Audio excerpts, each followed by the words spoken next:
Functions of Prime Minister. Now, the first task of the Prime Minister is to form his Council of Ministers. The Prime Minister gives preference to those colleagues who are trustworthy, and he also considers their administrative experience, governance skills, efficiency, and technical expertise.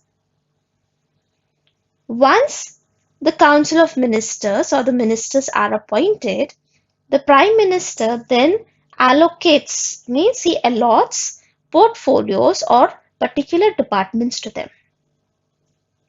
The Prime Minister leads the Council of Ministers. He heads or he chairs all the meetings of the Council of Ministers.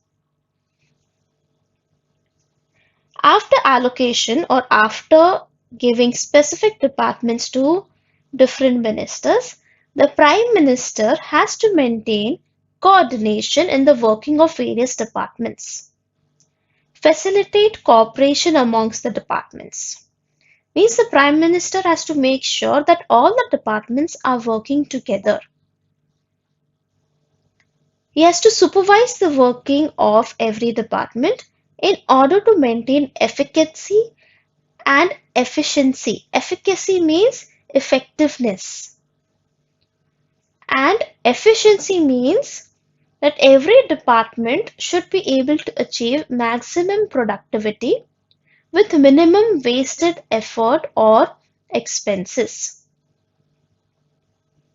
The Prime Minister also has to maintain the image of the country globally, and he has to work towards achieving a favorable opinion globally for the policies or whatever is happening in the country at that point of time.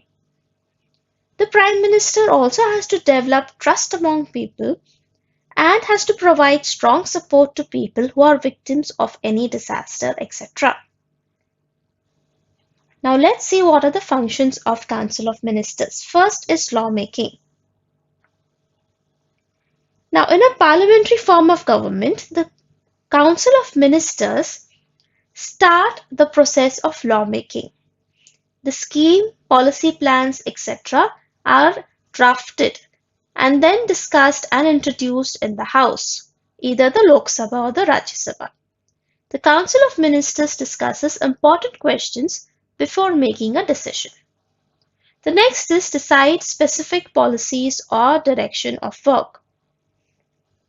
Education, agriculture, industry, health, foreign relations, and other subjects or topics upon which the Council of Ministers decide specific policies or direction of work. Whatever work the Council of Ministers does, they have to take the Parliament into confidence. Therefore, the ministers of respective departments lay their policy plans in the House to bring about a discussion on it. The next function is implementation of policies. Now, once a law is passed, what happens? Is it just left like that? No, these laws have to be implemented.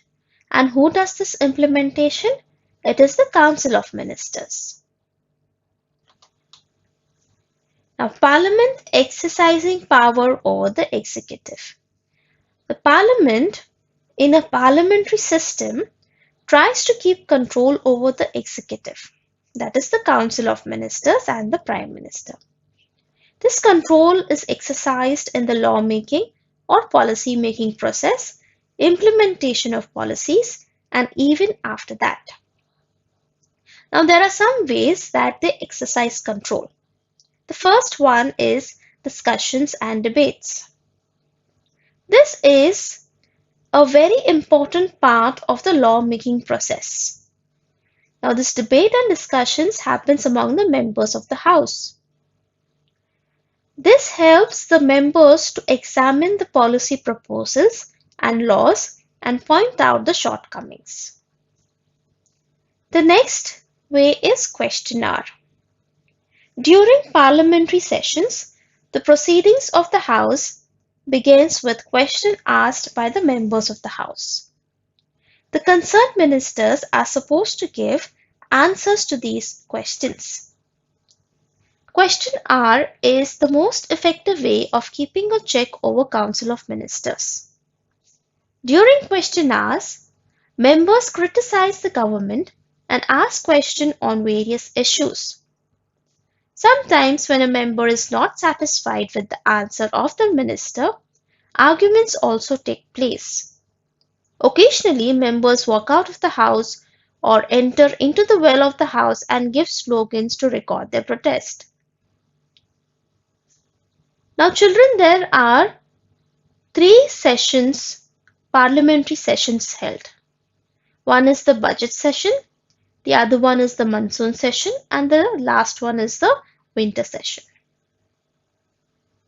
0 hour. During the parliamentary sessions, the period around 12 noon is called 0 hour. During this period, any question of public importance can be raised and discussed. The last method of exercising control or exercising power over the executive is no confidence motion.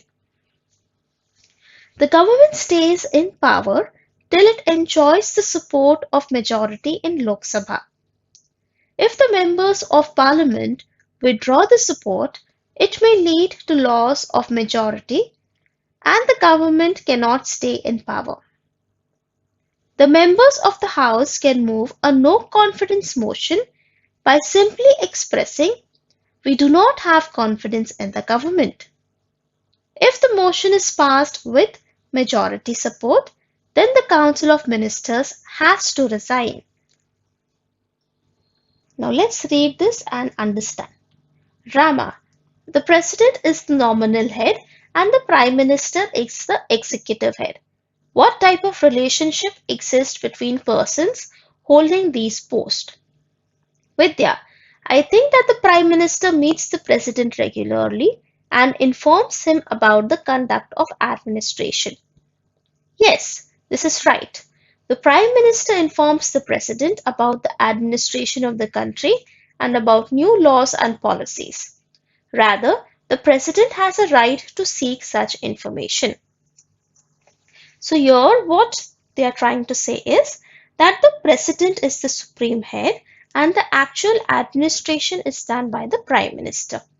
The Prime Minister has to keep the President updated about whatever is going on in terms of administration of the country, about the new laws, policies, etc.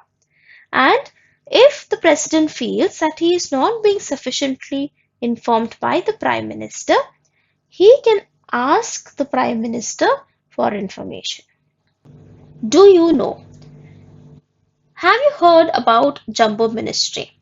This refers to huge council of ministers. There was a trend to keep large council of ministers in our country. Later, a constitutional amendment was made to limit the size of the council of ministers. As per this amendment, the number of ministers in the council should not be more than 15% of the total number of members in the Lok Sabha. So here they are saying that once upon a time there was no control over how many council of ministers could be appointed. Later, an amendment was made in the constitution and as of now, only 15% of the total number of members in the Lok Sabha can be appointed as Council of Ministers. Meaning, if there are 500 members in the Lok Sabha, only 15% of 500 can be appointed as Council of Ministers.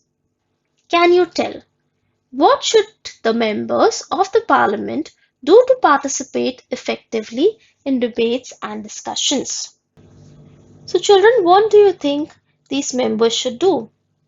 Maybe they can stick to questions related to public welfare and also maintain discipline and decorum in the House when these debates and discussions are happening. So children, with this we complete explanation for this lesson. Thank you for listening. Goodbye and take care.